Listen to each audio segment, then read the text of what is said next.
All right, here we go.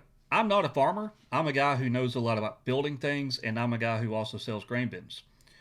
So I'm not a grain marketer. Talking about the ROI, the return on your investment for grain bins, is something I keep in pretty basic languages because there's a lot of workings to the grain marketing side that I don't get. I can track stocks with the best of them, never quite learn how grain markets work. But farmers, whenever I talk to a farmer about the cost of new bins, I can always see the little hamster wheel in their head turning when they start thinking, how long is this going to take to pay off? So let's keep numbers pretty low. Say you're a farmer that has 100,000 bushels a year. That's what you grow. And say you want to buy bins to store that 100,000 bushels. Well, 100,000 bushels at $5 a bushel is $500,000 that you're spending. And when you consider in subgrade cost um, to build the pad, to put the concrete on, the actual concrete, the electrical cost, you're looking at 500,000. $5 a bushel for well built bins on a really sturdy foundation is not unreasonable. Uh, Had a farmer recently tell me he was quoted $3 a bushel for some bins, and I asked him what are they going to build it on? I don't know. What kind of foundation are they going to use? I don't know. How are they going to wire all this stuff? I don't know. I think they're going to make me do it. Okay. $3, you're getting cheap, you're getting low effort, and probably not going to be happy with it. But you might still get a bin that lasts as long as it needs to. So 100,000 bushels that you grow every year, most farmers are going to grow more, so we're keep it small. At $5 a bushel, 500,000. So I went and popped a question on agtalk.com message board about the ROI on grain bins. And one user put a great answer up here and said the holding the bins, the one overriding factor for them is timeliness in the fall. And I get this one a lot. And it's hard to budget. It's hard to figure out how much time you're going to spend and how much money you're going to waste going from the combine directly to the elevator. You're going to have trucks traveling 5 miles to 50 miles away from your farm to an elevator to sell grain. Then they're going to be sitting in line for a long time. And say you're cutting corn. I've seen a lot of corn. I've been in southern Mississippi for the past week. I've seen a lot of corn, a lot of cotton. And we don't put cotton in grain bins, so let's talk corn.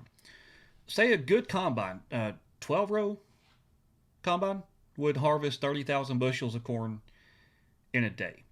If you're traveling anywhere more than 5 miles away from your farm and sitting in line to dump your grain, you would need a fleet of trucks or a lot of grain carts sitting there, but you're still going to get backed up because you won't be able to ship your grain as fast as you can combine it. So, with 3 to 4 trucks, you can easily get that grain to your own bins. The other biggest factor, and the one that I don't know that much about, so that's why I ask other people, is the ability to store the grain and capture the basis gains and carry in the market. And I know last year the Mississippi River was really, really probably record levels of low, and all the commercial buyers in my region up and down the Mississippi River were backed up, paying farmers obscene amounts of money to hold on to their grain. So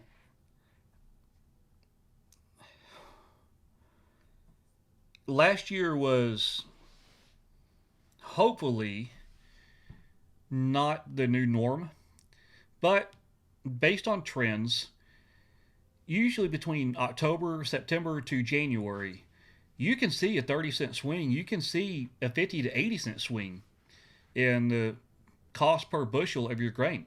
So, say 30 cents to 80 cents. Let's pick 50 cents as somewhere in the middle because it's a 5. So, if you can save 50 cents per bushel after your other cost on your grain, yes, there's interest costs. Yes, there's payments on the grain bins that you for the loan you took out. Yes, there's electrical costs to run the fans, blah blah. But you spent 500,000 on those bins. If you can get 50 cents per bushel and you have 100,000 bushels, then that's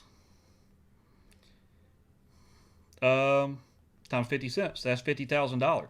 Well, that $500,000 that you spent divided by $50,000, if you can get 50 cents every year per bushel on those full bins, you would pay those two bins off in 10 years. So, from a business perspective, Buffalo Grain Systems, this particular venture has not been around that long. So, I don't have a 20-year plan that I'm working on.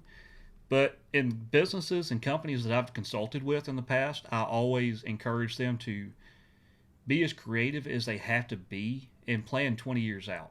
Right now, I'm working on a 5-year and a 10-year plan for this particular business. When you're a farm, unless you're 70 years old and don't have a buyer to take the place over when you retire, you should be planning 20 years out for these costs, because in 10 years you may have paid those bins off, but in 20 years that means you've added that extra cost. You're saving $50,000 a year. At 20 years, that's $1 million in net worth to your farm.